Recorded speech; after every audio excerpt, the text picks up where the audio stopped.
भाषावार प्रांतरचनेनंतर मराठी भाषिकांचं राज्य म्हणून महाराष्ट्राला राज्य ही भूमी मिळाली।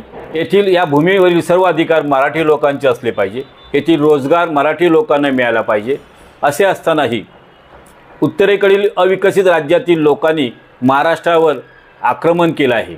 मोठ्या संख्येने तेथील लोक महाराष्ट्रात येऊन कमी पगारात किती वेळ काम करतात, अक्षरशः गुलामासारखं काम करतात आणि आमच्या व्यावसायिकांना, आमच्या उद्योजकांना या प्रकारचे नोकर पाहिजे आहेत। त्यांना कामगार नको आहेत, त्यांना नोकर पाहिजे। हे पैसा कमवायला आलेले लोक यांनी स्वतःचे मतदारसंघ तयार केले।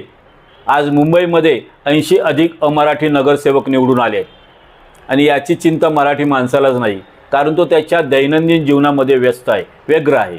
बाजूच्या मीरा रोडमध्ये 47, ठाण्यामध्ये 22 आणि महाराष्ट्राच्या विधानसभेमध्ये 26 अमराठी आमदार आहेत। आता हे अमराठी आमदार जरी शहरी भागातून निवडून आलेले असले तरी लक्षात घ्या, महाराष्ट्राच्या विधानसभेमध्ये शेतकऱ्यांचे गावखेड्यातले प्रश्न येतात, त्यावेळी शहरी भागातले अमराठी लोकही त्यामध्ये चर्चेत भाग घेतात।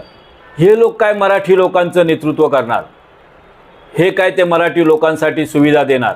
या लोकांनी राज्यामध्ये स्वतःचे उद्योगधंदे सुरू केले असून आपल्या उद्योगधंद्यांमध्ये, आपल्या दुकानांमध्ये स्वतःच्या राज्यातील नातेवाईकांना आणून बसवित आहेत, नोकरी देत आहेत, काम देत आहेत। जिथे जिथे अमराठी नगरसेवक निवडून आले आहेत त्या विभागामध्ये हे अमराठी नगरसेवक त्यांच्या अमराठी लोकांना जागा मिळवून देत आहेत, धंदे करायला संरक्षण देत आहेत।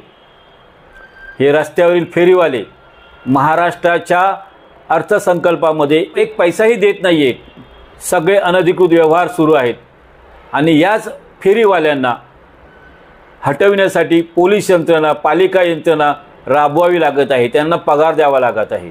यांच्यामुळे सर्वत्र घाणीचे वातावरण निर्माण झाले आहे आणि ह्या महाराष्ट्रामध्ये, निदान मुंबईमध्ये रोगराईचे वातावरण तयार झाले आहे। जो मनुष्य कर भरतोय तो मात्र हे सगळं सहन करत जीवन जगतोय की तुमच्या घरामध्ये येऊन बाहेरचे लोक अनधिकृत धंदे करतायत, गुन्हेगार करतायत आणि आपण ते सहन करतो आहोत।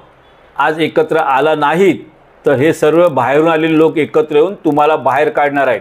स्वतःची इमेज, स्वतःची प्रतिमा सांभाळता तुम्ही तुमच्या मुलाबाळांना संकटात टाकत आहात, ह्याची जाणीव ठेवा।